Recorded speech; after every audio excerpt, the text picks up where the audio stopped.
ಜೈ ಹಿಂದ್. ಎಲ್ರಿಗೂ ನಮಸ್ಕಾರ. ನಿನ್ನೆ ನಾನು ಮೊದಲನೇ ಶಿಫ್ಟ್ದು SSC GD ಸಂಬಂಧಪಟ್ಟ ವಿಡಿಯೋ ಮಾಡಿದ್ದೆ. ಉಳಿದಿರೋ ಶಿಫ್ಟ್ದು ವಿಡಿಯೋ ಮಾಡೋಕ್ಕೆ ಆಗಿರಲಿಲ್ಲ. ಎಲ್ಲರಿಗೂ ಕ್ಷಮೆ ಇರಲಿ. ಇವತ್ತು ಉಳಿದಿರೋ ಶಿಫ್ಟ್ನ ಕ್ವಶನ್ಸ್ನ ತಂದಿದ್ದೀನಿ. ಇದರಲ್ಲಿ GK, ಹಿಂದಿ ಗ್ರಾಮರ್, ಮ್ಯಾಥ್ಸ್ ಮತ್ತು ರೀಸನಿಂಗ್ ಕ್ವಶನ್ಸ್ ಕವರ್ ಆಗಿರ್ತವೆ. ಎಲ್ಲರೂ ವಿಡಿಯೋನ ಕೊನೆವರೆಗೂ ನೋಡಿ. ಕೊನೆಯಲ್ಲಿ ನಿನ್ನೆ ಯಾವ ರೀತಿ ಕ್ವಶನ್ಗಳು ಬಂದವ ಮ್ಯಾಥ್ಸಲ್ಲಿ, ರೀಸನಿಂಗಲ್ಲಿ ಅನ್ನೋ ಇನ್ಫಾರ್ಮೇಷನ್ ಕೊಟ್ಟಿದ್ದೀನಿ. ಓಕೆ, ಬನ್ನಿ ಇವತ್ತಿನ ಒಂದು ವಿಡಿಯೋನ ಶುರು ಮಾಡೋಣ.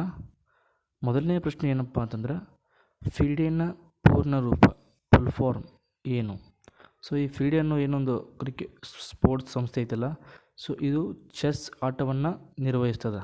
ಓಕೆ, ಹಾಗಾದರೆ ಈ ಫಿಡೆನ ಫುಲ್ ಫಾರ್ಮ್ ಏನಂತ ಕೇಳಿದಾರೆ ನಿನ್ನೆ ಎಕ್ಸಾಮ್ನಾಗ. ಏನಪ್ಪ?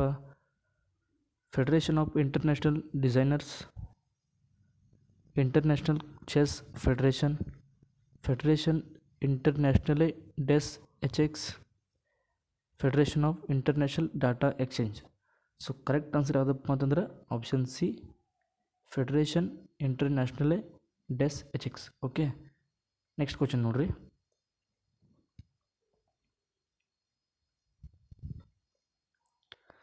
1950ರಲ್ಲಿ ನಡೆದ ಮೊಟ್ಟ ಮೊದಲ ಫೀಬಾ ಬಾಸ್ಕೆಟ್ಬಾಲ್ ವಿಶ್ವಕಪ್ಪನ್ನು ಯಾವ ದೇಶ ಗೆದ್ದಿತು ಅಂತ ಕ್ವಶನ್ ಕೇಳಿದಾರೆ. ಆಪ್ಷನ್ ನೋಡ್ರಿ.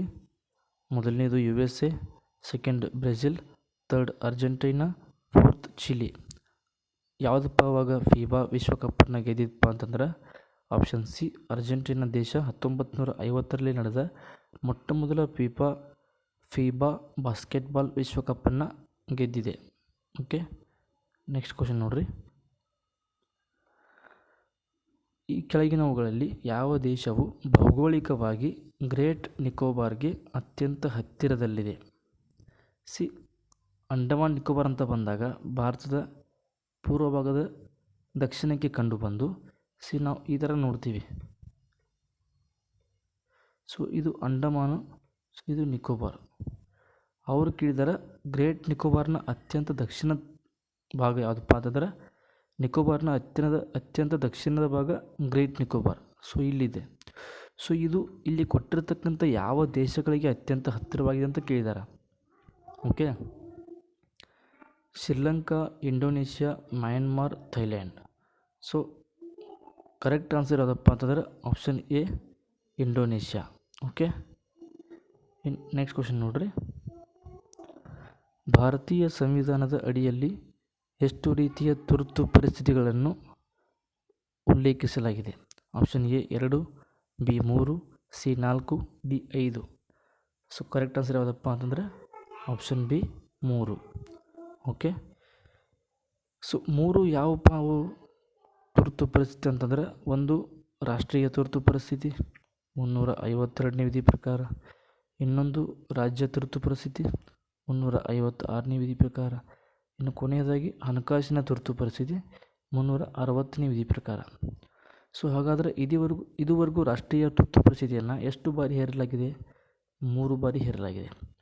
ಯಾವಾಗಪ್ಪ ಅಂತಂದ್ರೆ ಮೊದಲನೇದು 1962, ಎರಡನೇದು 1971, ಕೊನೆಯದಾಗಿ 1975.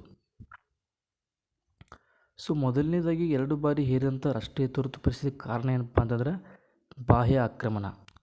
ನಾವು ಚೀನಾದೊಂದಿಗೆ ಯುದ್ಧ ಮಾಡ್ತೀವಿ 1962ರಲ್ಲಿ, 1971ರಲ್ಲಿ ಪಾಕಿಸ್ತಾನದೊಂದಿಗೆ ಯುದ್ಧ ಮಾಡ್ತೀವಿ. ಈ ಕಾರಣದಿಂದ ರಾಷ್ಟ್ರೀಯ ತುರ್ತು ಪರಿಸ್ಥಿತಿಯನ್ನು ಘೋಷಣೆ ಮಾಡಿರ್ತಾರೆ. 3ನೇ ಬಾರಿ ಘೋಷಣೆ ಮಾಡಿದಾಗ ಕಾರಣ ಏನಪ್ಪ ಅಂತಂದ್ರೆ ಆಂತರಿಕ ಗಲಭೆ, ದೇಶದಲ್ಲಿ ಒಳಗೆ ಆಂತರಿಕ ಗಲಭೆಯ ಕಾರಣ ಇಟ್ಟುಕೊಂಡು ಈ ಒಂದು ತುರ್ತು ಪರಿಸ್ಥಿತಿಯನ್ನು ಘೋಷಣೆ ಮಾಡ್ತಾರೆ. ಆವಾಗ ಭಾರತದ ಪ್ರಧಾನಮಂತ್ರಿ ಯಾರಿದ್ರಪ್ಪ ಅಂತಂದ್ರೆ ಶ್ರೀಮತಿ ಇಂದಿರಾ ಗಾಂಧಿ ಅವರಿದ್ದರು. ಭಾರತದ ರಾಷ್ಟ್ರಪತಿ ಯಾರಿದ್ರಪ್ಪ ಅಂತ ಕ್ವಶನ್ ಕೇಳಿದ್ರೆ ಅವರು ಫಕ್ರುದ್ದೀನ್ ಅಲಿ ಅಹ್ಮದ್. ಓಕೆ, ಇದಿಷ್ಟು ಮಾಹಿತಿ ರಾಷ್ಟ್ರ ತುರ್ತು ಪರಿಸ್ಥಿತಿ ಬಗ್ಗೆ ಆಯ್ತಂದ್ರೆ ಇನ್ನು ನೆಕ್ಸ್ಟು ರಾಜ್ಯ ತುರ್ತು ಪರಿಸ್ಥಿತಿ 356ನೇ ವಿಧಿ ಪ್ರಕಾರ.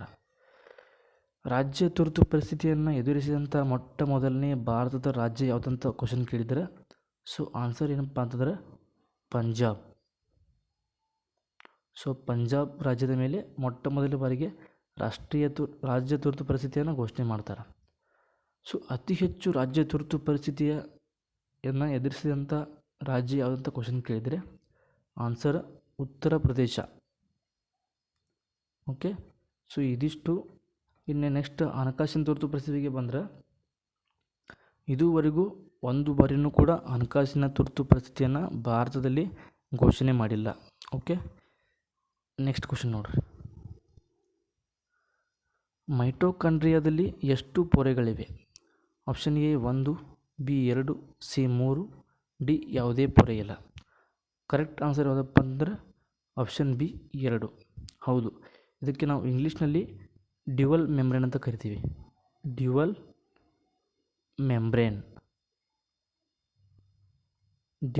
ಮೆಂಬ್ರೇನ್ ಸೆಲ್ ಯಾವುದು? ಮೈಟೋಕಾಂಡ್ರಿಯಾ. ಹೌದು, ಮೈಟೋಕಾಂಡ್ರಿಯಾ 2 ರೀತಿಯ ಪೊರೆಗಳನ್ನು ಒಳಗೊಂಡಿರ್ತಕ್ಕಂಥ ಒಂದು ಜೀವಕೋಶ. ಓಕೆ, ಸೊ ಬಯಾಲಜಿ ಮೇಲೆ ಕ್ವಶನ್ ಕೇಳ್ತಿದ್ದಾರೆ, ಅದರಲ್ಲೂ ಹೆಚ್ಚಾಗಿ ಜೀವಕೋಶ ಟಾಪಿಕ್ ಮೇಲೆ. ಓಕೆ, ನೆಕ್ಸ್ಟ್ ಕ್ವಶನ್ ನೋಡ್ರಿ. ಭೂಮಿಯ ಅಕ್ಷದ ಓರೆಗೆ ಮುಖ್ಯ ಕಾರಣವೇನು? ಆಪ್ಷನ್ ಎ ಸೂರ್ಯ ಮತ್ತು ಚಂದ್ರನ ನಡುವಿನ ಗುರುತ್ವಾಕರ್ಷಣೆ. ಆಪ್ಷನ್ ಬಿ ದೈತ್ಯ ಪ್ರಭಾವದ ಕಲ್ಪನೆ ಅಥವಾ ಥಿಯಾ ಎಂಬ ಗ್ರಹದೊಂದಿಗೆ ಸಂಘರ್ಷ. ಆಪ್ಷನ್ ಸಿ ವಾಯುಮಂಡಲದ ಒತ್ತಡ. ಆಪ್ಷನ್ ಡಿ ಭೂಮಿಯ ಭ್ರಮಣೆ. ಸೊ ಕರೆಕ್ಟ್ ಆನ್ಸರ್ ಯಾವುದಪ್ಪ ಅಂತಂದರೆ ಆಪ್ಷನ್ ಬಿ ದೈತ್ಯ ಪ್ರಭಾವದ ಕಲ್ಪನೆ ಅಥವಾ ಥಿಯಾ ಎಂಬ ಗ್ರಹದೊಂದಿಗೆ ಸಂಘರ್ಷ. ಸೊ ಇದು ನಿನ್ನೆ ಕೇಳಿದಂತಹ ಜಿಯೋಗ್ರಫಿ ಕ್ವಶನ್. ಸೊ ಜಿಯೋಗ್ರಫಿ ಮೇಲೆ ಕ್ವಶನ್ನು ಜಾಸ್ತಿ ಫಿಸಿಕಲ್ ಜಿಯೋಗ್ರಫಿ ಮೇಲೆ ಕ್ವಶನ್ ಕೇಳಕತ್ತಾರ. ಓಕೆ, ಫಿಸಿಕಲ್ ಜಿಯೋಗ್ರಫಿ ಮೇಲೆ ಸ್ವಲ್ಪ ಫೋಕಸ್ ಇರಲಿ. ಮುಖ್ಯವಾಗಿ ಭೂಮಿ, ಚಂದ್ರ, ಗ್ರಹಣಗಳು. ಸೊ ಓಕೆ, ಇದರ ಮೇಲೆ ಜಾಸ್ತಿ ಫೋಕಸ್ ಇರಲಿ. ಸೊ ಈ ಕ್ವಶನ್ ನೋಡ್ರಿ. ಶೇಕಡಾವಾರು ಆಧಾರದ ಮೇಲೆ ಭಾರತದ ಯಾವ ರಾಜ್ಯವು ಅತಿ ಹೆಚ್ಚು ಅರಣ್ಯ ಹೊದಿಕೆ ಸಾಂದ್ರತೆಯನ್ನು ಹೊಂದಿದೆ? Option A Madhya Pradesh. ಮಧ್ಯಪ್ರದೇಶ ಅತ್ಯಂತ ಹೆಚ್ಚು ಅರಣ್ಯವನ್ನು ಹೊಂದಿರತಕ್ಕಂಥ ರಾಜ್ಯ. ಸೊ ಕ್ವಶನ್ ಅದನ್ನು ಕೇಳಿಲ್ಲ ಅವರು. ಅತ್ಯಂತ ಹೆಚ್ಚು ಅರಣ್ಯ ಹೊಂದಿದ ರಾಜ್ಯ ಯಾವುದಂತ ಕೇಳಿಲ್ಲ. ಅವರು ಕೇಳಿದ್ದು ಕ್ವಶನ್ ಬೇರೆ. ಶೇಕಡಾವಾರು ಆಧಾರದ ಮೇಲೆ ಅತಿ ಹೆಚ್ಚು ಅರಣ್ಯ ಹೊದಿಕೆ ಸಾಂದ್ರತೆ ಅಂತ ಕೇಳಿದ್ದಾರೆ. ಸೊ ಕರೆಕ್ಟ್ ಆನ್ಸರ್ ಯಾವುದಪ್ಪ ಅಂತಂದ್ರೆ ಆಪ್ಷನ್ ಸಿ ಮಿಜೋರಾಂ ಆಗುತ್ತೆ. ಅತ್ಯಂತ ಹೆಚ್ಚು ಶೇಕಡಾವಾರು ಆಧಾರದಲ್ಲಿ ಅರಣ್ಯ ಹೊದಿಕೆ ಸಾಂದ್ರತೆಯನ್ನು ಹೊಂದಿರುವಂಥ ರಾಜ್ಯ option C Mizoram. Okay, next question ನೋಡ್ರಿ. ಒಂದು ವೇಳೆ ನಕ್ಷತ್ರವೊಂದು ಸೂರ್ಯನಂತೆಯೇ ಇದ್ದು ಸೂರ್ಯನಿರುವಷ್ಟೇ ದೂರದಲ್ಲಿ ಭೂಮಿಯಿಂದ ಇದ್ದರೆ ಭೂಮಿಯ ತಾಪಮಾನದ ಮೇಲೆ ಆಗುವ ಪರಿಣಾಮವೇನು? ಆಪ್ಷನ್ ಎ ತಾಪಮಾನ ಹೆಚ್ಚಾಗುತ್ತದೆ. ಆಪ್ಷನ್ ಬಿ ತಾಪಮಾನ ಕಡಿಮೆಯಾಗುತ್ತದೆ. ಆಪ್ಷನ್ ಸಿ ತಾಪಮಾನ ಇದ್ದಷ್ಟೇ ಇರುತ್ತದೆ. ಆಪ್ಷನ್ ಡಿ ಭೂಮಿಯು ವಿಪರೀತ ಬಿಸಿಯಾಗುತ್ತದೆ. ಸೊ ಕರೆಕ್ಟ್ ಆನ್ಸರ್ ಯಾವುದಪ್ಪ ಅಂತಂದರೆ ಆಪ್ಷನ್ ಸಿ ತಾಪಮಾನ ಇದ್ದಷ್ಟೇ ಇರುತ್ತದೆ. ಓಕೆ, ನೆಕ್ಸ್ಟ್ ಕ್ವಶನ್ ನೋಡ್ರಿ. ಹಿಂದೂ ಮತ್ತು ಇಂಡೋ ಇಸ್ಲಾಮಿಕ್ ವಾಸ್ತುಶಿಲ್ಪ ಶೈಲಿಗಳ ವಿಶಿಷ್ಟ ಮಿಶ್ರಣ, ತ್ರಿಕೋನ ಯೋಜನೆ ಮತ್ತು ಜಾತ್ಯತೀತ ಭಿತ್ತಿಚಿತ್ರಗಳಿಗೆ ಹೆಸರಾದ ಓರ್ಚಾದ ಪ್ರಸಿದ್ಧ ದೇವಾಲಯ ಯಾವುದು? ಆಪ್ಷನ್ ಎ ರಾಮರಾಜ ದೇವಾಲಯ. ಆಪ್ಷನ್ ಬಿ ಚತುರ್ಭುಜ ದೇವಾಲಯ. ಆಪ್ಷನ್ ಸಿ ಲಕ್ಷ್ಮೀನಾರಾಯಣ ದೇವಾಲಯ. Option D Hardaul Mahal. So correct answer ಯಾವುದಪ್ಪ ಅಂತಂದರೆ ಆಪ್ಷನ್ ಸಿ ಲಕ್ಷ್ಮೀನಾರಾಯಣ ದೇವಾಲಯ. ಸೊ ಈ ಒಂದು ದೇವಾಲಯ ಏನಿದೆಯಲ್ಲ ಇದು ಇಂಡೋ ಇಸ್ಲಾಮಿಕ್ ವಾಸ್ತುಶಿಲ್ಪ ಶೈಲಿಯ ವಿಶಿಷ್ಟ ಮಿಶ್ರಣ ಲಕ್ಷಣವನ್ನು ಒಳಗೊಂಡಿದ್ದು ತ್ರಿಕೋನ ಯೋಜನೆ ಮತ್ತು ಜಾತ್ಯತೀತ ಭಿತ್ತಿಚಿತ್ರಗಳಿಗೆ ಹೆಸರಾದ ದೇವಾಲಯ. ಓಕೆ, ನೆಕ್ಸ್ಟ್ ಕ್ವಶನ್ ನೋಡ್ರಿ. ಭಾರತದಲ್ಲಿ ಕಾಯಂ ಭೂ ಕಂದಾಯ ಪದ್ಧತಿಗಾಗಿ ಬ್ರಿಟಿಷರು ಈ ಕೆಳಗಿನ ಯಾವ ಪದವನ್ನು ಬಳಸಿದ್ದಾರೆ? Option A ryotwari. Option B mahalwari. Option C istimrari. Option D zabti. So ಬ್ರಿಟಿಷರು ಯಾವ ಪದವನ್ನು ಬಳಸಿದಾರಪ್ಪ ಅಂತಂದ್ರೆ ಆಪ್ಷನ್ ಸಿ ಇಸ್ತಂಮಾರಿ. ಸೊ ಏನಿದು ಕಾಯಂ ಭೂ ಕಂದಾಯ ಪದ್ಧತಿಗಾಗಿ ಬ್ರಿಟಿಷರು ಬಳಸಿದಂಥ ಪದ ಯಾವುದಪ್ಪ ಅಂತಂದರೆ ಇಸ್ತಂಮಾರಿ. ಇಲ್ಲಿ ಮೇಲೆ ರೈತವಾರಿ ಅಂತ ಕೊಟ್ಟಿದ್ದಾರೆ. ರೈತವಾರ ಪದ್ಧತಿಯನ್ನು ಜಾರಿಗೆ ತಂದವರು ಯಾರಪ್ಪ ಅಂತ ಕೇಳಿದರೆ ಥಾಮಸ್ ಮನ್ರೋ. ಮನ್ರೋ. ನೆಕ್ಸ್ಟ್ ಅದೇ ರೀತಿ ಮಹಲ್ವಾರಿ ಪದ್ಧತಿಯನ್ನು ಜಾರಿಗೆ ತಂದವರು ಯಾರಪ್ಪ ಅಂತ ಕೇಳಿದರೆ ಅವರು ಲಾರ್ಡ್ ವಿಲಿಯಂ ಬೆಂಟಿಂಕ್.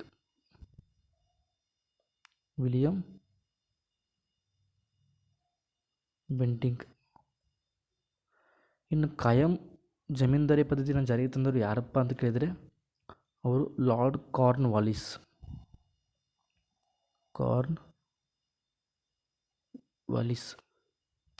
ಸೊ ಇದಿಷ್ಟು ಮಾಹಿತಿ ಈ ಕ್ವಶನ್ ಸಂಬಂಧಪಟ್ಟಂಗೆ ಗೊತ್ತಿರಲಿ.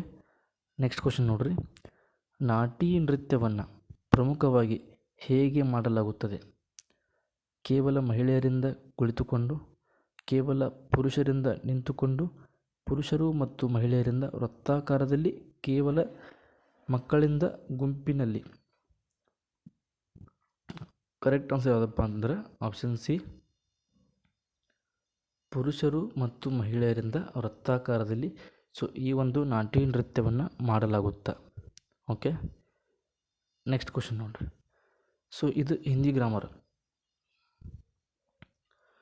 जो व्यक्ति अपने कार्यों को समय रहते ही पूरा करता है उसे क्या कहा जाता है? ಸೊ ಯಾವುದೇ ಒಬ್ಬ ವ್ಯಕ್ತಿ ತನ್ನ ಎಲ್ಲ ಕಾರ್ಯಗಳನ್ನು ಸಮಯ ಇರೋಕ್ಕಿಂತ ಮುಂಚೆನೇ ಮಾಡಿ ಮುಗಿಸಿದ್ರೆ ಅಂಥ ವ್ಯಕ್ತಿನ ಏನಂತ ಕರೀತಾರೆ? ಸೊ ಏನಂತ ಕರೀತಾರಪ್ಪ ಅಂತಂದ್ರೆ ಆಲಸಿ ಅಂತ ಕರೀತಾರ? ಇಲ್ಲ. ಲಾಪರ್ವಾಹ ಅಂತ ಕರೀತಾರ? ಇಲ್ಲ. ಅಥವಾ ಟಾಲ್ ಮಟೋಲ್ ಕರ್ನೆವಾಲ್ ಅಂತ ಕರೀತಾರ? ಖಂಡಿತವಾಗ್ಲೂ ಇಲ್ಲ. ಸೊ ಅಂಥವ್ರನ್ನ ಏನಂತ ಕರೀತಾರಪ್ಪ ಅಂತಂದ್ರೆ ಸಮಯ ಪಾಲಕ ಅಥವಾ ಸಮಯನಿಷ್ಠ ಅಂತ ಕರೀತಾರೆ. ಸೊ ಇದು ಹಿಂದಿ ಗ್ರಾಮರಲ್ಲಿ ಕೇಳಿರ್ತಕ್ಕಂಥ ಪ್ರಶ್ನೆ. ಓಕೆ, ನೆಕ್ಸ್ಟ್ ಕ್ವಶನ್ ನೋಡ್ರಿ. ಭಾರತದ ಪ್ರಸ್ತುತ ನಿಯಂತ್ರಕ ಮತ್ತು ಮಹಾಲೆಕ್ಕಪಾಲಕರು ಯಾರು? CAG, controller and auditor general. So ಸಂವಿಧಾನಿಕವಾಗಿ 148ನೇ ವಿಧಿಯ ಪ್ರಕಾರ ಇವರನ್ನು ನಾವು ನೋಡ್ತೀವಿ. ಪ್ರಸ್ತುತವಾಗಿ ಯಾರು ಕಾರ್ಯನಿರ್ವಹಣೆ ಮಾಡ್ತಿದ್ದಾರಪ್ಪ CAG ಆಗಿ ಭಾರತದಲ್ಲಿ ಅಂತ ಕೇಳಿದರೆ ಅವರು ಆಪ್ಷನ್ ಬಿ, ಕೆ ಸಂಜಯ್ ಮೂರ್ತಿ ಅವರು ಪ್ರಸ್ತುತ ಭಾರತದ CAG ಆಗಿ ಕಾರ್ಯನಿರ್ವಹಣೆ ಮಾಡ್ತಿದ್ದಾರೆ. ಸೊ CAG ಅವರನ್ನು ಸಾರ್ವಜನಿಕ ಹಣಕಾಸು ರಕ್ಷಕ ಅಂತ ಕರೀತಾರೆ. ಸಾರ್ವಜನಿಕ ಹಣಕಾಸು ರಕ್ಷಕ ಅಂತ ಕರೀತಾರೆ. ಸೊ ಈ CAG ಅವರು ಭಾರತದ ಲೆಕ್ಕಪಾಲಕರಾಗಿ ಕೆಲಸ ಮಾಡುತ್ತಿದ್ದು, ಸೊ ಇವರ ಒಂದು ಪ್ರಮುಖ ಕಾರ್ಯ ಏನಪ್ಪ ಅಂತಂದರೆ ಹಣಕಾಸು ವರದಿಯನ್ನು ಪರಿಶೀಲನೆ ಮಾಡುವುದು. ಸೊ ಅದನ್ನು ಸಂಸತ್ತಿನ ಮುಂದೆ ಪ್ರಸ್ತುತಪಡಿಸುವುದು. ಸೊ ಇವರೊಂದು ಕಾರ್ಯ. ಯಾರಪ್ಪ? ಭಾರತದ ನಿಯಂತ್ರಕ ಮತ್ತು ಮಹಾಲೆಕ್ಕಪಾಲಕರು. ಓಕೆ, ಇನ್ನು ಇಲ್ಲಿ R ವೆಂಕಟರಮಣಿ ಅಂತ ಕೊಟ್ಟಿದ್ದಾರೆ. ಆಪ್ಷನ್ ಡಿ ನೀವು ನೋಡ್ಬೋದು, R ವೆಂಕಟರಮಣಿ ಅಂತ ಕೊಟ್ಟಿದ್ದಾರೆ. ಸೊ R ವೆಂಕಟರಮಣಿ ಪ್ರಸ್ತುತ ಏನಿದಾರಪ್ಪ ಅಂತಂದ್ರೆ ಭಾರತದ ಅಟಾರ್ನಿ ಜನರಲ್ ಅದಾರ. ಅಟಾರ್ನಿ ಜನರಲ್ ಸಂವಿಧಾನಿಕವಾಗಿ 76ನೇ ವಿಧಿ ಪ್ರಕಾರ ಭಾರತದ ಅಟಾರ್ನಿ ಜನರಲ್ ಪ್ರಸ್ತುತವಾಗಿ R ವೆಂಕಟರಮಣಿಯವರು ಕಂಡು ಬರ್ತಾರೆ. ಓಕೆ, ನೆಕ್ಸ್ಟ್ ಕ್ವಶನ್ ನೋಡ್ರಿ. ಭಾರತದ ಶಿಕ್ಷಣ ವ್ಯವಸ್ಥೆಗಾಗಿ ಸಿದ್ಧಪಡಿಸಲಾದ ವುಡ್ಸ್ ಡಿಸ್ಪ್ಯಾಚ್ ಅಥವಾ ವುಡ್ನ ವರದಿ ಅಂತ ಕರಿತೀವಿ ಕನ್ನಡದಲ್ಲಿ. ವುಡ್ನ ವರದಿ. ಸೊ ವುಡ್ನ ವರದಿ ಯಾವಾಗ ಬಂತಪ್ಪ ಅಂತ ಕೇಳಿದರೆ, ಸೊ ಇದು ಬಂದಿದ್ದು ಯಾವಾಗ ಅಂತಂದರೆ ಆಪ್ಷನ್ ಸಿ, 1954ರಲ್ಲಿ ವುಡ್ ಅವರು ಭಾರತದ ಶಿಕ್ಷಣದ ವ್ಯವಸ್ಥೆಗಾಗಿ ಒಂದು ವರದಿಯನ್ನು ಜಾರಿ ಮಾಡ್ತಾರೆ. ಸೊ ಅದಕ್ಕೆ ವುಡ್ನ ವರದಿ ಅಂತ ಕರಿತೀವಿ. ಸೊ ಅದು ಯಾವಾಗಪ್ಪ ಅಂತಂದರೆ 1854ರಲ್ಲಿ. ನೆಕ್ಸ್ಟ್ ಕ್ವಶನ್ ನೋಡ್ರಿ. ವಿಶ್ವ ಸಂತೋಷ ವರದಿಯು ಮುಖ್ಯವಾಗಿ ಯಾವ ದತ್ತಾಂಶವನ್ನು ಆಧರಿಸಿದೆ? ಸೊ ಮುಖ್ಯವಾಗಿ ಇದು ಪ್ರಮುಖ 2-3 ದತ್ತಾಂಶವನ್ನು ಆಧರಿಸಿದೆ. ಸೊ ಯಾವಪ್ಪ ದತ್ತಾಂಶ ಅಂತ ಕೇಳಿದರೆ GDP ಪರ್ ಕ್ಯಾಪಿಟಾ, ನಾವು ತಲಾದಾಯ ಅಂತ ಕರಿತೀವಿ ಕನ್ನಡದಾಗ, ಪರ್ ಕ್ಯಾಪಿಟಾ. ಇನ್ನು ಎರಡನೇದಾಗಿ ಸಪೋರ್ಟು, ಬೆಂಬಲ ನೀಡುವುದು, ಯಾವುದೇ ಒಂದು ವ್ಯಕ್ತಿಗೆ ಸೋಷಿಯಲಿ ಸಪೋರ್ಟ್ ನೀಡೋದು ಸಾಮುದಾಯವಾಗಿ. ಇನ್ನು ನೆಕ್ಸ್ಟ್ ಲೈಫ್ ಎಕ್ಸ್ಪೆಕ್ಟೆನ್ಸಿ, ಜೀವಿತಾವಧಿ ನಿರೀಕ್ಷೆ. ಓಕೆ, ಸೊ ಇದರಲ್ಲಿ ಸೋಷಿಯಲ್ ಸಪೋರ್ಟು ಇಲ್ಲ. ಜಿ ಡಿ ಪಿ ಅಂತ ಇದೆ, ಆದರೆ G D P per capita ಇಲ್ಲ, ತಲಾದಾಯ ಇಲ್ಲ, ಒಟ್ಟು ದೇಶೀಯ ಉತ್ಪನ್ನ ಇದೆ. ಸೊ ಆದ್ದರಿಂದ ಕೊಟ್ಟಿರತಕ್ಕಂಥ ಆಯ್ಕೆಗಳಲ್ಲಿ ಕರೆಕ್ಟ್ ಆಪ್ಷನ್ನು ಆಪ್ಷನ್ ಡಿ ಆಗುತ್ತೆ, ಜೀವಿತಾವಧಿ ನಿರೀಕ್ಷೆ ಅಂತ ಹೇಳ್ತೀವಿ. Okay, correct answer option D. Next question ನೋಡಿ, NFHS 5ನ ವರದಿಯ ಪ್ರಕಾರ ಭಾರತದಲ್ಲಿ 6ರಿಂದ 23 ತಿಂಗಳ ವಯಸ್ಸಿನ ಎಷ್ಟು ಪ್ರತಿಶತ ಮಕ್ಕಳಿಗೆ ಕನಿಷ್ಠ ಸ್ವೀಕಾರಾರ್ಹ ಆಹಾರ ಸಿಗುತ್ತಿಲ್ಲ, minimum expectable diet? Option A 50%, option B 65, option C 77, option D 89. Correct answer ಎಷ್ಟಪ್ಪ ಅಂತಂದ್ರೆ ಆಪ್ಷನ್ ಡಿ 89. NFHS 5ನ ವರದಿ ಪ್ರಕಾರ ಭಾರತದಲ್ಲಿ ಸುಮಾರು 89% ಮಕ್ಕಳಿಗೆ ಕನಿಷ್ಠ ಸ್ವೀಕಾರಾರ್ಹ ಆಹಾರವೇ ಸಿಗುತ್ತಿಲ್ಲ ಅಂತ ಒಂದು ವರದಿ ಮಾಡಿತ್ತು. ಯಾವುದು? NFHS 5 ವರದಿ. ಓಕೆ, ನೆಕ್ಸ್ಟ್ ಕ್ವಶನ್ ನೋಡ್ರಿ, ಇಸ್ರೋನ ಪ್ರಾಜೆಕ್ಟ್ ನೇತ್ರ ಮುಖ್ಯವಾಗಿ ಯಾವ ಕಾರ್ಯದಲ್ಲಿ ಸಹಾಯ ಮಾಡುತ್ತದೆ? ಮುಖ್ಯವಾಗಿ ಯಾವ ಕಾರ್ಯಪ್ಪ ಅಂತಂದರೆ ಆಪ್ಷನ್ ಬಿ ಬಾಹ್ಯಾಕಾಶದ ತ್ಯಾಜ್ಯದ ಪತ್ತೆ ಮತ್ತು ಉಪಗ್ರಹಗಳ ರಕ್ಷಣೆ ಕಾರ್ಯವನ್ನು ಈ ಒಂದು ಪ್ರಾಜೆಕ್ಟ್ ನೇತ್ರ ಮಾಡ್ತದೆ. ಓಕೆ, ನೆಕ್ಸ್ಟ್ ಕ್ವಶನ್ ನೋಡ್ರಿ, ಭಾರತೀಯ ಪುರುಷರ ಹಾಕಿ ತಂಡವು ಕೊನೆಯದಾಗಿ ಒಲಿಂಪಿಕ್ ಚಿನ್ನದ ಪದಕವನ್ನು ಯಾವಾಗ ಗೆದ್ದಿತು? ಸೊ ಯಾವಾಗ ಗೆದ್ದಿದ್ದಪ್ಪ ಅಂತಂದರೆ ಆಪ್ಷನ್ ನೋಡ್ರಿ, 1964 ಟೋಕಿಯೋ, 1976 ಮಾಂಟ್ರಿಯಲ್, 1980 ಮಾಸ್ಕೋ, 2020 ಟೋಕಿಯೋ. ಯಾವಾಗ ಗೆದ್ದಿದ್ದಪ್ಪ ಕೊನೆಯ ಚಿನ್ನದ ಪದಕ ಭಾರತದ ಪುರುಷರ ಹಾಕಿ ತಂಡ ಅಂತಾರಂದ್ರೆ ಆಪ್ಷನ್ ಸಿ 1980. ರಷ್ಯಾದಲ್ಲಿ ನಡೆದಂಥ ಈ ಒಂದು ಒಲಿಂಪಿಕ್ನಲ್ಲಿ ಭಾರತ ತಂಡ ಕೊನೆಯದಾಗಿ ತನ್ನ ಒಲಿಂಪಿಕ್ ಚಿನ್ನದ ಪದಕವನ್ನು ಗೆದ್ದಿತು. ಸೊ ಅದರ ನಂತರ ಭಾರತೀಯ ಪುರುಷರ ತಂಡ ಚಿನ್ನದ ಪದಕವನ್ನು ಯಾವತ್ತೂ ಗೆದ್ದಿಲ್ಲ. ಸೊ ಕಂಚು ಪದಕ ಗೆದ್ದಿದೆ, ಕರೆ ಚಿನ್ನದ ಪದಕವನ್ನು ಮತ್ತೆ ಹೊಳ್ಳಿ ಗೆದ್ದಿಲ್ಲ ಭಾರತದ ಪುರುಷರ ಹಾಕಿ ತಂಡ. ಓಕೆ, ನೆಕ್ಸ್ಟ್ ಕ್ವಶನ್ ನೋಡ್ರಿ, ಪೊಲೀಸ್ ಅಧಿಕಾರಿಯ ಶ್ರೇಣಿ ಅಥವಾ ರ್ಯಾಂಕ್ ಮತ್ತು ಗುರುತನ್ನು ನೀವು ಹೇಗೆ ಗುರುತಿಸಬಹುದು?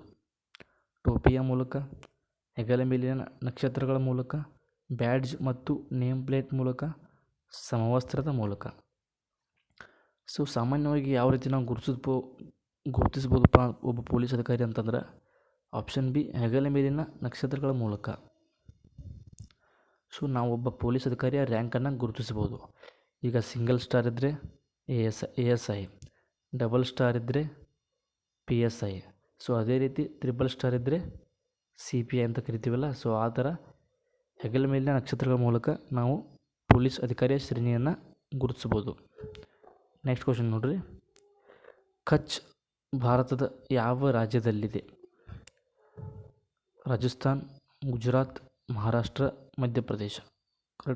ಕರೆಕ್ಟ್ ಆನ್ಸರ್ ಯಾವುದಪ್ಪ ಅಂತಂದರೆ ಆಪ್ಷನ್ ಬಿ ಗುಜರಾತ್ನಲ್ಲಿ ಕಚ್ ಕಂಡು ಬರ್ತದೆ.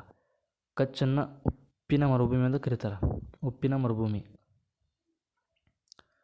ಸೊ ಇದು ನೋಡ್ರಿ, ಬ್ಯಾಂಕುಗಳ ರಾಷ್ಟ್ರೀಕರಣ ಸಂಬಂಧಪಟ್ಟ ಕ್ವಶನ್. 1969ರಲ್ಲಿ 14 ಪ್ರಮುಖ ಖಾಸಗಿ ಬ್ಯಾಂಕ್ಗಳ ರಾಷ್ಟ್ರೀಕರಣದ ಮುಖ್ಯ ಉದ್ದೇಶವೇನು? ಸೊ ಮುಖ್ಯ ಉದ್ದೇಶವೇನಪ್ಪ ಅಂತಂದ್ರೆ ಗ್ರಾಮೀಣ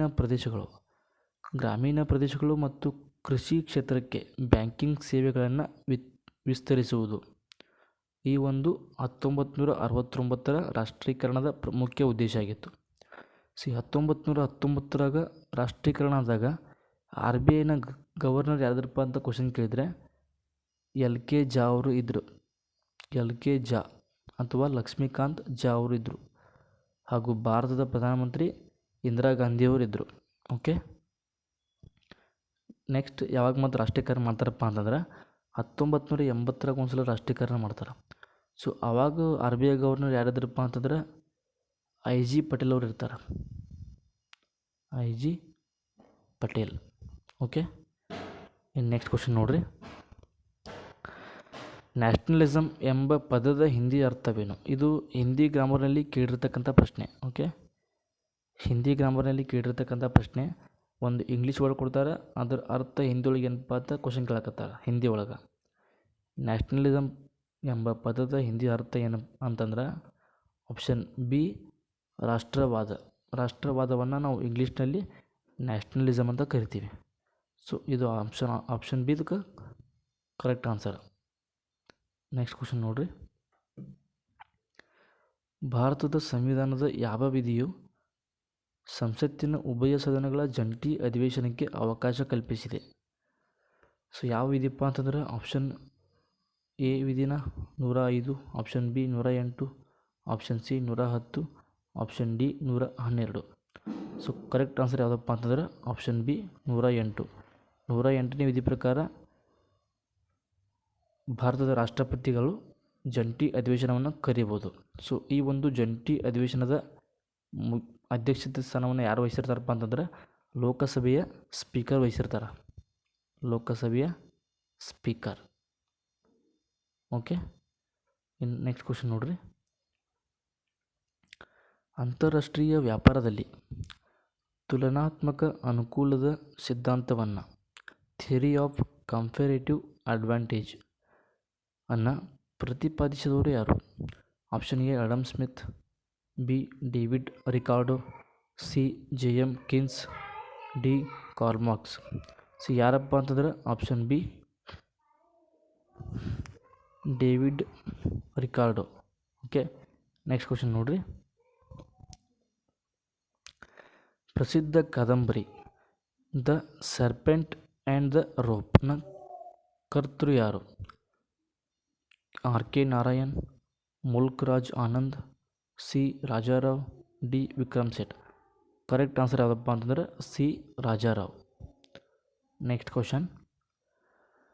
1991ರ ಆರ್ಥಿಕ ಸುಧಾರಣೆಗಳ ಸಮಯದಲ್ಲಿ ಅಂದಿನ ಹಣಕಾಸು ಸಚಿವರಾದ ಡಾಕ್ಟರ್ ಮನಮೋಹನ್ ಸಿಂಗ್ ಅವರು ಜಾರಿಗೆ ತಂದ ಹೊಸ ಆರ್ಥಿಕ ನೀತಿ ಅಥವಾ ನ್ಯೂ ಎಕನಾಮಿಕ್ ಪಾಲಿಸಿಯ ಮುಖ್ಯ ಉದ್ದೇಶವೇನಾಗಿತ್ತು? ಸೊ ಮುಖ್ಯ ಉದ್ದೇಶ ಏನಾಗಿತ್ತಪ್ಪ ಅಂತಂದ್ರೆ ವಿತ್ತೀಯ ನೀತಿ ಸುಧಾರಣೆ ಮತ್ತು ಕೊರತೆಯ ಕಡಿತ ಮಾಡುವುದು ಈ ಒಂದು ನ್ಯೂ ಎಕನಾಮಿಕ್ ಪಾಲಿಸಿಯ ಮುಖ್ಯ ಉದ್ದೇಶವಾಗಿತ್ತು. ಓಕೆ, ಸೊ ಈ ಒಂದು ನ್ಯೂ ಎಕನಾಮಿಕ್ ಪಾಲಿಸಿಯನ್ನು ಜಾರಿಗೆ ತಂದಾಗ ಭಾರತದ ಪ್ರಧಾನಮಂತ್ರಿ ಯಾರಾಗಿದ್ದರಪ್ಪ ಅಂತಂದ್ರೆ ಪಿ ವಿ ನರಸಿಂಹರಾವ್ ಆಗಿದ್ದರು. P V Narasimha Rao.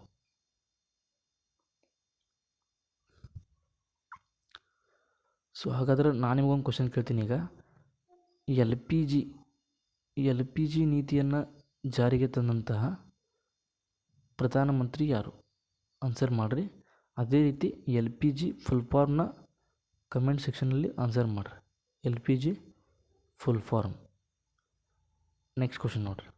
ಸೊ ಇದು ಮ್ಯಾಥ್ಸ್ ಕ್ವಶನ್ಗಳು ನಿನ್ನ ಕೇಳಿರ್ತಕ್ಕಂಥ ಕ್ವಶನ್. 50 ಮೀಟರ್ ಪರ್ ಸೆಕೆಂಡನ್ನು ಕಿಲೋಮೀಟರ್ ಪರ್ ಅವರ್ಗೆ ಪರಿವರ್ತಿಸಿ. ಸೊ ಇದನ್ನು ಪರಿವರ್ತಿಸೋದು ಹೆಂಗಪ್ಪ ಅಂತಂದ್ರೆ 50 × 18/5. 5 1 5 10 18 × 10 ಮಾಡಿದರೆ 180 ಬರುತ್ತೆ. 180 ಕಿಲೋಮೀಟರ್ ಪರ್ ಅವರ್. ಸೊ ಒಂದೊಂದು ಕ್ವಶನ್ ಈಸಿ ಬರುತ್ತವ, ಇನ್ನು ಕೆಲವೊಂದು ಕ್ವಶನ್ ಭಾಳ ಟಫ್ ಬರ್ತವೆ. ಓಕೆ, ಸೊ ಇದು ರೀಸನಿಂಗ್ ಕ್ವಶನ್ ನೋಡಿರಿ. 2011ರ ಕ್ಯಾಲೆಂಡರನ್ನು ಮತ್ತೆ ಯಾವ ವರ್ಷದಲ್ಲಿ ಬಳಸಲಾಗುತ್ತದೆ? ಸೊ ಈ ಥರ ಕ್ವಶನ್ ಬಂದಾಗ ಯಾವ ಥರ ಮಾಡ್ಬೇಕಪ್ಪ ಅಂತಂದ್ರೆ ಇಲ್ಲಿ ನೆಕ್ಸ್ಟ್ ಕೊಟ್ಟಿದೆ ನೋಡಿರಿ ಸ್ಲೈಡ್ದಾಗ. ಸೊ ಇಲ್ಲಿ ನೋಡಿರಿ, ಕ್ಯಾಲೆಂಡರ್ನ ಪುನರಾವರ್ತನೆಯ ನಿಯಮಗಳು. ಅಕಸ್ಮಾತ್ ನೋಡಿರಿ 2011ನ ನೀವು 4 ಡಿವೈಡ್ ಮಾಡೋದು, ಶೇಷ ಏನಾದರೂ 1 ಉಳಿತಪ್ಪ ಅಂತಂದ್ರೆ, ಈಗ ನೋಡಿರಿ ಇಲ್ಲಿ ಶೇಷ 1 ಉಳಿಯಲ್ಲ. 4 1 4 5 20, 1 0 ತಗೊಳ್ರಿ, 11 ಉಳಿತು. 4 2 8. ಸೊ 3 ಶೇಷ ಉಳಿಯುತ್ತೆ. 3 ಶೇಷ ಉಳಿದಾಗ ಶೇಷ 1 ಉಳಿದ್ರೆ 6 ವರ್ಷ ಸೇರಿಸ್ಬೇಕು. ಶೇಷ 2 ಅಥವಾ 3 ಉಳಿದ್ರೆ 11 ವರ್ಷವನ್ನು ಸೇರಿಸ್ಬೇಕು. ಸೊ ನಮಗೆ ಶೇಷ ಈಗ 3 ಉಳಿದೈತೆ. ಹಾಗಂದ್ರೆ ನಾವು 2011ಕ್ಕೆ 11 ವರ್ಷ ಪ್ಲಸ್ ಮಾಡಬೇಕು. ಆವಾಗದ 2022 ಆಗುತ್ತೆ. ಸೊ ಆನ್ಸರ್ ಎಷ್ಟಾಗುತ್ತೋ 2022 ಆಗುತ್ತೆ. ಸೊ ಶೇಷ 0 ಉಳಿದ್ರೆ ಅದು ಲೀಪ್ ಇಯರ್ ಆಗಿರ್ತದೆ, ಅಧಿಕ ವರ್ಷ ಆಗಿರ್ತದೆ. ಶೇಷ 0 ಉಳಿದಾಗ ಆವಾಗ ನಾವು 28 ವರ್ಷನ ಆ್ಯಡ್ ಮಾಡಬೇಕು.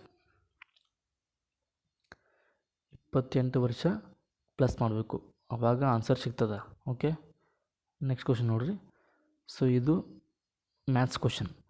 ಮಧ್ಯಾಹ್ನ 2:20ಕ್ಕೆ ಒಂದು ಗಡಿಯಾರದ ನಿಮಿಷದ ಮುಳ್ಳು 6 ನಿಮಿಷ ತಡವಾಗಿದೆ. ಓಕೆ, ಅದೇ ದಿನ ರಾತ್ರಿ 10:20ಕ್ಕೆ ಅದು 12 ನಿಮಿಷ ತಡವಾಗಿದೆ. ಹಾಗಾದರೆ ಗಡಿಯಾರವು ಸರಿಯಾದ ಸಮಯವನ್ನು ಯಾವಾಗ ತೋರಿಸುತ್ತಿತ್ತು? ಸೊ ಇಲ್ಲಿ ನೋಡಿರಿ, 2:20ಕ್ಕೆ 6 ನಿಮಿಷ ತಡವಾಗಿತ್ತು. ಸೊ ಅದೇ ರೀತಿ 10:20ಕ್ಕೆ ಅದು 12 ನಿಮಿಷ ತಡವಾಗೈತಿ. ಸೊ ಇಲ್ಲಿ ಡಬಲ್ ಅದಲ್ಲ, ಇಲ್ಲಿ ಎಷ್ಟು ಡಿಫ್ರೆನ್ಸ್ ಐತಿ ನೋಡಿರಿ. ಟೋಟಲ್ 8 ಅವರ್ ಡಿಫ್ರೆನ್ಸ್ ಐತಿ. 8 ಅವರ್, ಇಲ್ಲಿ 2:20 ಆಗಿತ್ತು, ಇಲ್ಲಿ 10:20 ಆಗಿತ್ತು. ಸೊ ಆಗ ನೀವು ಇದರಿಂದ ಮತ್ತೆ 8 ಅವರ್ ಮೈನಸ್ ಮಾಡಬೇಕು. ಸೊ ನೀವು 2ರಾಗ 8 ಅವರ್ ಮೈನಸ್ ಮಾಡಿರಪ್ಪ ಅಂತಂದ್ರೆ ಸಿಂಪಲ್ಲಾಗಿ, ಸೊ ರೌಂಡಾಗಿ ನೋಡಿರಿ, ನೀವು 14 ತಾಸ್ದಾಗ 8 ಅವರ್ ಮೈನಸ್ ಮಾಡಿರ 6:20 ಉಳಿತು. ಸೊ 6:20 ಸಮಯ ಇದ್ದಾಗ ಗಡಿಯಾರ ಸರಿಯಾದ ಸಮಯವನ್ನು ತೋರಿಸಿತ್ತು. Okay, correct answer option D, ಬೆಳಗ್ಗೆ 6:20. ಸೊ ಇದು ಕೂಡ ನಿನ್ನೆ ಕೇಳಿದಂತಹ ಒಂದು ಮೆನ್ಸುರೇಷನ್ ಕ್ವಶನ್ನು. ಸೊ ಈ ಒಂದು ಕ್ವಶನ್ನ ನೀವು ಸಾಲ್ವ್ ಮಾಡಿರಿ. ಸೊ ನೋಡಿರಿ, ನಿನ್ನೆ ಯಾವ ಥರ ಕ್ವಶನ್ ಬಂದಿದ್ದು ಮ್ಯಾಥ್ಸ್ನಲ್ಲಿ. ಲಾಭ ನಷ್ಟ 3 ಪ್ರಶ್ನೆಗಳು ಬಂದಿದ್ದು, ವೇಗ ಮತ್ತು ದೂರ 1 ಪ್ರಶ್ನೆ ಬಂದಿತ್ತು, ಅಂದರೆ ಟ್ರಾಪಿಜ್ಯ 2 ಪ್ರಶ್ನೆ ಬಂದಿದ್ದು, ಸಿಂಪ್ಲಿಫಿಕೇಷನ್ನು 3 ಬಂದಿದ್ದು, ಸಮಯ ಮತ್ತು ಕೆಲಸ 2 ಪ್ರಶ್ನೆಗಳು, ಸಂಖ್ಯಾ ಪದ್ಧತಿ 1. ಸೊ ಈ ರೀತಿ ಪ್ರಶ್ನೆ ಬರ್ತವೆ ಮ್ಯಾಥ್ಸ್ನಲ್ಲಿ. ಸೊ ಇದು ನಿನ್ನೆ ಕೇಳಿರ್ತಕ್ಕಂಥ ಕ್ವಶನ್ಗಳಲ್ಲಿ. ಸೊ ಇವು 2 ಮ್ಯಾಥ್ಸ್ ಕ್ವಶನ್ ಇದು. ಓಕೆ, ಸೊ ಇವನು ಕೂಡ ನೀವೇ ಸಾಲ್ವ್ ಮಾಡಿ. ಇದನ್ನು ಆಲ್ರೆಡಿ ಸಾಲ್ವ್ ಮಾಡಿದೆ. ಸೊ ಈ ಕ್ವಶನ್ನ ಸಾಲ್ವ್ ಮಾಡಿ ಆನ್ಸರ್ನ ಕಮೆಂಟ್ನಾಗ ತಿಳಿಸಿ. ಸೊ ಇವತ್ತಿನ ಮೊದಲನೇ ಶಿಫ್ಟ್ ವಿಡಿಯೋನ ಈಗಷ್ಟೇ ನಾನು ಕ್ವಶನ್ನ ತೊಗೊಂಡಿದ್ದೀನಿ, ವಿಡಿಯೋ ಮಾಡ್ತಿದ್ದೀನಿ. ಸೊ ಆದಷ್ಟು ಬೇಗ ಅದನ್ನು ಅಪ್ಲೋಡ್ ಮಾಡ್ತೀನಿ. ಓಕೆ, ಸೊ ಎಲ್ಲರೂ ಚೆನ್ನಾಗಿ ಸ್ಟಡಿ ಮಾಡಿ. All the best. Thank you.